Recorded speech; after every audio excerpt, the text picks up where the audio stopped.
हाय, good evening everyone. दोस्तों, पहले हम कहानी की तरफ आते हैं। नेक्स्ट हम लोग बात करेंगे कि हम अपने बैकग्राउंड के बारे में हम लोग आखिर में बात करेंगे। सबसे पहले हम अपने कहानी की तरफ चलते हैं। एक इंस्पेक्टर मजिस्ट्रेट के सामने पहुंचता है और जाने के बाद वो कहता है कि साहब, हमारे पास एक सटीक इंफॉर्मेशन मिली है कि एक लड़की जिसका मर्डर हो जाता है कुछ दिन पहले, उसकी लाश को कहाँ दबाया गया है उसके बारे में जानकारी है। यदि एक टीम को गठित किया जाए तो शायद हम जाकर के उस लाश को बरामद कर सकते हैं। मजिस्ट्रेट ने जैसे ही यह बात सुनी, मजिस्ट्रेट ने एक टीम गठित की और टीम गठित करने के बाद उस जगह की खुदाई कराई जाती है और खुदाई कराने के बाद सचमुच वहां पर एक कंकाल मिलता है। कंकाल का जो हिस्सा था वो छोटे छोटे टुकड़ों में बट जाते हैं। करीब 210 हड्डियों की गिनती की जाती है। आखिरकार पुलिस ने जो कातिल होता है उसको गिरफ्तार किया और पता चलता है कि पिता और पुत्र ने ही अपनी ही बेटी को मौत के घाट उतार दिया था। दोनों को गिरफ्तार किया जाता है और गिरफ्तार करने के बाद उन्हें जेल भेज दिया जाता है। जब इस घटनाक्रम का खुलासा हुआ तो खुलासा होने में पुलिस को कई साल लग जाते हैं, तब जाकर के पुलिस इस हत्याकांड तक पहुंच पाती है। लेकिन कुछ दिन जब बीत जाते हैं गिरफ्तारी के बाद, तो एक बार फिर से एक ऐसा चमत्कार होता है। उस चमत्कार की किसी ने उम्मीद ही नहीं की थी। फिर उसके बाद जब मामला कोर्ट तक पहुंचता है तो कोर्ट ने न केवल पुलिस को फटकार लगाई, बल्कि पुलिस ने उस कातिलों को जेल भेजा। बाद में ऐसी नौबत आ जाती है कि पुलिस ही सीधे जेल जाने की फिराक में पहुंच जाती है। आज कहानी सुनने के बाद शायद आप लोगों को बड़ा आश्चर्य होगा और कहते हैं कि जब पुलिस अपने पे आ जाए तो शायद वो भूतों के मुंह से भी काफी कुछ निकलवा सकती है। और यहाँ भी कुछ ऐसा ही हुआ था। कहानी बहुत दिलचस्प है, जो कई तरह के सवाल खड़े करने वाली है कहानी है। आदाब, नमस्कार, सत श्री अकाल, मैं वसीम। आज की जो सच्ची घटना मैं आपको सुनाने जा रहा हूँ, ये सच्ची घटना है मध्य प्रदेश का एक जिला है छिंदवाड़ा।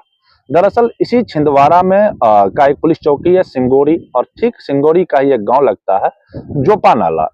बात कर रहा हूँ 13 जून 2024 की रात, लगभग 10:30 बजे के आसपास का वक्त हो रहा था। एक घर के अंदर बेटा, बेटी, पति और पत्नी, ये 4 लोगों का एक परिवार था। लेकिन माँ की जैसे लक्ष्मी की आंखें खुलती है तो माँ ने देखा कि उसकी जो बेटी है कंचन, जिसकी उम्र 14 साल के आसपास है, जा करके देखती है तो वो लड़की अपने चारपाई पर थी ही नहीं। उसके बाद उसकी माँ को ऐसा लगता है कि लक्ष्मी को ऐसा लगा कि शायद वो टॉयलेट वगैरह गई होगी। लेकिन वो इंतजार करती है। जब 10-20 मिनट गुजर जाते हैं फिर भी कंचन दिखाई नहीं देती है। अब कंचन को लेकर के उसकी माँ परेशान हो जाती है। फिर उसके पिता यानी कि सन्नूर उसके पास जाती है और जा करके कहती है कि देखो, यहाँ जो बेटी है वो दिखाई नहीं दे रही है। साथ ही जो उसका भाई होता है सोनू, सोनू के पास जाया जाता है। माँ और उससे भी यही बात कहती है कि तुम्हारी बहन दिखाई नहीं दे रही है। अब ये तीनों उसके बाद माँ, बाप और भाई तीनों ही अपनी बेटी को रात 11 बजे के बाद ये लोग उनको ढूंढना शुरू कर देते हैं। पूरे घर में जो आसपास जो भी चीज उन्हें दिखाई दे रही थी, हर जगह को वो ढूंढते थे, तलाशते थे। आसपास के घरों के दरवाजे को भी खटखटाते हैं, लेकिन बेटी नहीं मिलती है। अब गांव के बस्ती के लोग जगने लगते हैं, यह सोचकर कि आखिरकार उनकी जो बेटी है कंचन, वो आखिर 14 साल की वो लड़की है। पुलिस वालों के पास रात को ही फोन किया जाता है। साथ ही गांव वाले पूरे परिवार मिलकर उसके ढूंढने के लिए निकलता है। अगला दिन निकलता है और दिन निकलने के बाद अगले ही दिन जाकर के पुलिस एक रिपोर्ट दर्ज कराई जाती है, गुमशुदगी की दर्ज कराई जाती है कि उनकी एक बेटी है जिसकी उम्र 14 साल के आसपास होती है, वो मिल नहीं रही है। पुलिस वाले कहते हैं कि कहीं चली गई होगी, इसीलिए आप उसको ढूंढने की खुद कोशिश करो, बाकी हम भी उनको तलाशने की कोशिश करेंगे। पुलिस को जितनी इस मामला को गंभीरता से लेनी चाहिए थी, लेकिन उतनी गंभीरता से शायद वो लिया नहीं। आखिरकार वक्त बीतने लगता है। 1-2 दिन नहीं, 4 दिन नहीं, तकरीबन महीने 2 महीने इस तरह से धीरे धीरे करके साल बीत जाता है। 2 साल बीत जाते हैं, लेकिन उस लड़की की कोई खबर नहीं, कोई पता नहीं। और माँ, बाप, भाई ये तीनों सब्र करके बैठ जाते हैं कि उनकी बेटी किस हाल में होगी, कहाँ होगी, कुछ पता नहीं। उन्होंने जितने अपने एफर्ट लगा सकते थे, जितने प्रयास कर सकते थे कंचन को ढूंढने के लिए, उनको तलाश करने के लिए, धीरे धीरे साल बीत जाते हैं, लेकिन 7 साल तक उनकी कोई खबर नहीं मिलती है। आखिरकार पुलिस के पास एक सूचना मिलती है। बात कर रहा हूँ जनवरी 2021 की। पुलिस को यह सूचना मिलती है कि गांव में एक जगह है, जगह पर एक लाश दबी हुई है अगर आप जाएंगे तो शायद वहां जाने पर आपको कुछ न कुछ तो जरूर मिलेगा। और जैसे ही पुलिस को यह सूचना मिलती है, पुलिस सीधे इस घर में पहुंचती है। कंचन के घर में 7 साल के बाद 2021 में जाकर के उसकी माँ से जब पूछताछ किया जाता है कि तुम्हारा जो बेटा है सोनू वो कहाँ गया हुआ है, तो वो कहती है कि वो नर्मदा होशंगाबाद जो एक जगह है वहां पर वो नौकरी करता है। और उन्होंने कहा कि उनका नंबर दो, उनका नंबर लिया जाता है और पुलिस उसके नंबर को सर्विलांस पे लगा देती है।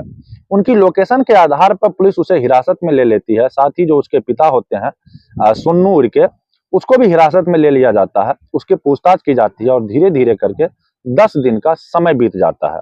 10 दिन तक बीत जाने के बाद पुलिस हर तरीके से उनके साथ पूछताछ करती है कि वो जगह बताओ जिस जगह पर तुमने अपनी बेटी की हत्या करने के बाद उनको दबाया है।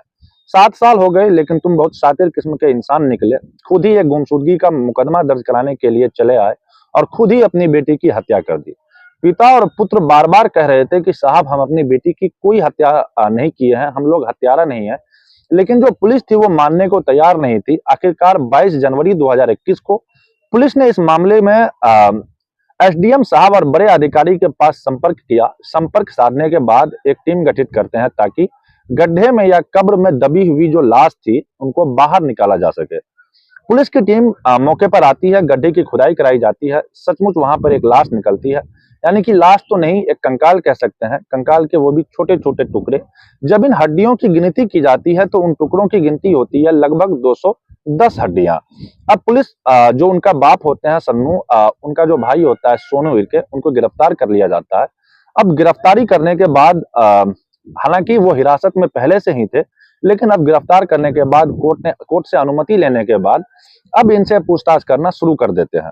पुलिस ने जब इसे सख्ती से पूछताछ की तब उन्होंने चौंकाने वाला खुलासा किया। दरअसल सोनू से कहता है कि साहब मेरी बहन से अक्सर मेरा झगड़ा हो जाया करता था और उस झगड़े की वजह से मैंने उनके सर में बहुत तेज एक डंडा मारा, मैंने उनकी हत्या कर दी, वो वहीं मर जाती है। और उसके बाद मैंने अपने पिता का सहारा लिया, उसको उस लाश को दबा दिया। पुलिस ने जो मेडिकल परीक्षण था, जो भी एक फॉर्मेलिटीज होती है, जो भी कानूनी कार्रवाई होती है, सारे कानूनी कार्रवाई की, लड़की के भाई को गिरफ्तार किया, लड़के के पिता को गिरफ्तार किया और दोनों को जेल भेज दिया।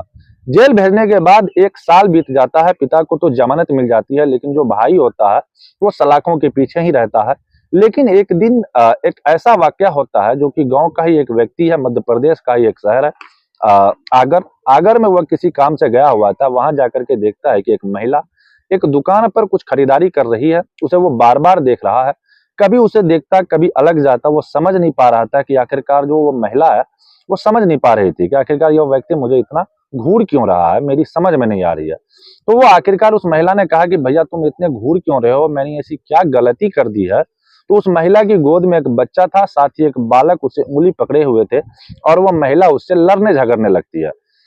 वो कहता है कि बहन मुझे माफ करना, तुम मेरी बेटी की तरह हो, मैं तो बस ऐसे देख रहा था। मेरे एक गांव की लड़की, यानी कि मेरे गांव का नाम अमरवाड़ा है, जो कि अमरवाड़ा थाना लगता है, वही एक गांव है जोप नाला, वहां का मैं रहने वाला हूं। जैसे तुम्हारी शक्ल है ठीक तुम्हारी कदकाठी की ऐसी ही एक लड़की है हमारे गांव से, जो कि लगभग 9 साल पहले गायब हो गई थी, अभी तक मिली नहीं है। लेकिन हाँ, पुलिस उसके माँ और उसके पिता को गिरफ्तार किया है, भाई को भी गिरफ्तार किया है, उनको जेल भेज दिया है। लेकिन तुम्हारी शक्ल बिल्कुल उनसे मिलती जुलती है।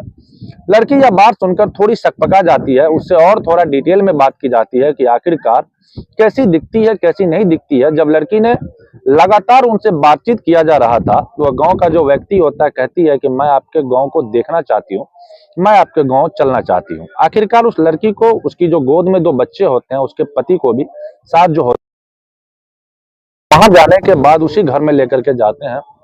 लड़की जो कि लक्ष्मी के पास जाती है, पैर छूती है, कहती है कि माँ मुझे माफ कर देना। जैसे ही वो लक्ष्मी अपनी बेटी को देखती है, यानी कि अभी तक जिस पूरे गांव इलाके और अखबारों में हर जगह ये खबर चल रही थी कि लड़की की हत्या करके दबा दी गई थी, पिता और भाई और उसको गिरफ्तार करके जेल भेज दिया गया था, लेकिन वो लड़की तो साक्षात आंखों के सामने खड़ी हुई है। अब बीत गई जो 14 साल की थी, लेकिन अब वापस जब लौट करके आई तो उसकी उम्र 23 साल की हो जाती है, यानी कि 9 साल के बाद वो वापस लौट करके आती है। आखिरकार वो लड़की सिंगोड़ी जो चौकी लगता है, सिंगोड़ी चौकी में पहुंचकर जाकर कहती है कि साहब मैं जिंदा हूं और मेरे भाई और मेरे पिता जो हैं उसको आप बाइज्जत बरी कर दीजिए, जैसे ही पुलिस ने यह बात सुनी, पुलिस उनको हड़का देती है, कहती है कि तुम जाओ, यहाँ नाटक करने की कोई जरूरत नहीं है। पुलिस ने बिल्कुल सही खुलासा किया है। जैसे ही उस लड़की को हड़काया जाता है, लड़की जिद पर अड़ जाती है, कहती है कि मैं तब तक नहीं जाऊंगी जब तक कि मेरे भाई को छोड़ोगे नहीं, मेरे पिता को भी बाइज्जत बरी नहीं करोगे। जैसे पुलिस यह बात सुनती है, पुलिस को बड़ा आश्चर्य होता है, बात मीडिया तक पहुंच जाती है और मीडिया इस मामले को बड़ी प्रमुखता से प्रकाशित करती है। टीवी पर यह खबर चलने लगती है। आखिरकार पुलिस पर दबाव बनता है, शासन प्रशासन का। तो पुलिस इस लड़की का डीएनए सैंपल लेती है और डीएनए सैंपल लेने के बाद जब इसकी जांच कराई जाती है तो भाई के डीएनए से मेल हो जाता है और पिता के डीएनए से भी जब मेल कराया जाता है तो पहला जो डीएनए होता है वो तो फेल हो जाता है। आखिरकार पुलिस को फिर से डीएनए लेना पड़ता है और जब दूसरा डीएनए लिया जाता है, जब रिपोर्ट आती है तो पुलिस की आंखें खुली की खुली रह जाती है। दरअसल जो लड़की दावा कर रही थी कि ये वो कंचन है, वो इसके पिता सन्नू है, माँ लक्ष्मी है, भाई इसका सोनू है, वो सचमुच वही लड़की थी।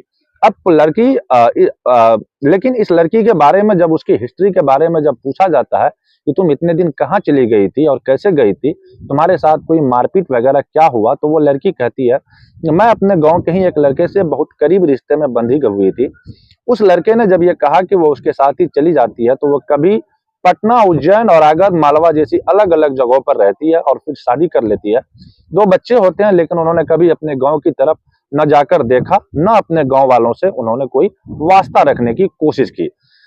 लेकिन एक गांव की एक व्यक्ति की दुकान पर जब मिलना जाता है तब उसे लगता है कि उसके पिता और उसके भाई के साथ गलत हो रहा है, मुझे यहाँ पर आना पड़ता है, बस इतना था। लेकिन यह वही सवाल उठता है कि आखिरकार जब पुलिस ने लाश निकाली थी, जो कंकाल निकला था, तो फिर वो कंकाल किसका है? परिवार के लोगों ने, बाप और भाई ने आखिरकार यह स्वीकार क्यों किया कि हमने हत्या की थी? बस मीडिया वाले इस सवाल के जवाब जानना चाहते थे और पुलिस वाले ने इस मामला को दबा देना चाहता था।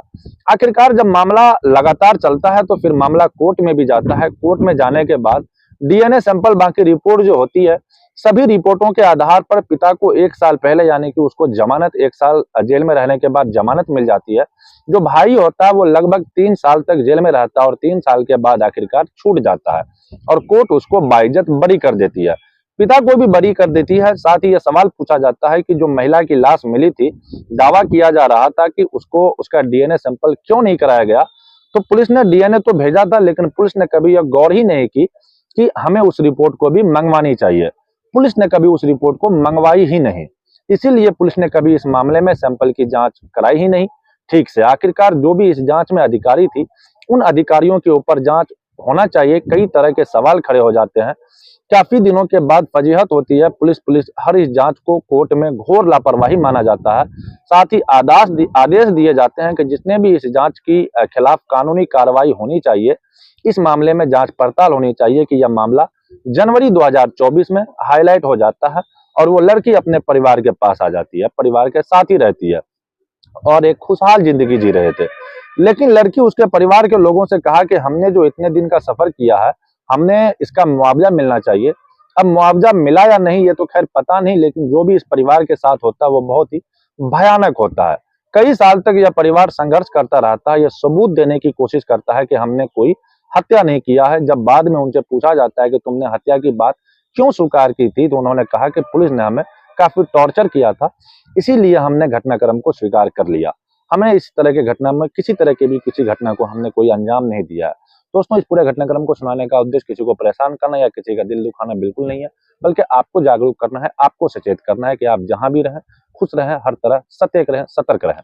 खैर, हमने जो शुरू में आपको बताया था हमारे बैकग्राउंड के बारे में, तो खैर कल की कहानी के लिए हम माफी चाहते हैं। कल कहानी नहीं आ सकी, उसका रीजन बस एक ही था कि हमारे गांव में, जिस जगह पे, जिस लोकेशन से मैं बिलोंग करता हूं, वहां पे 2 दिनों से काफी बारिश हो रही है, जिसकी वजह से कल की स्टोरी आप लोगों तक नहीं पहुंच सकी। उसके लिए माफी अगेन दोबारा से। बाकी मिलते हैं इसी तरह की किसी और कहानी में, किसी नए फैक्ट के साथ। तब तक के लिए अलविदा लेना चाहते हैं। जय हिंद, जय भारत।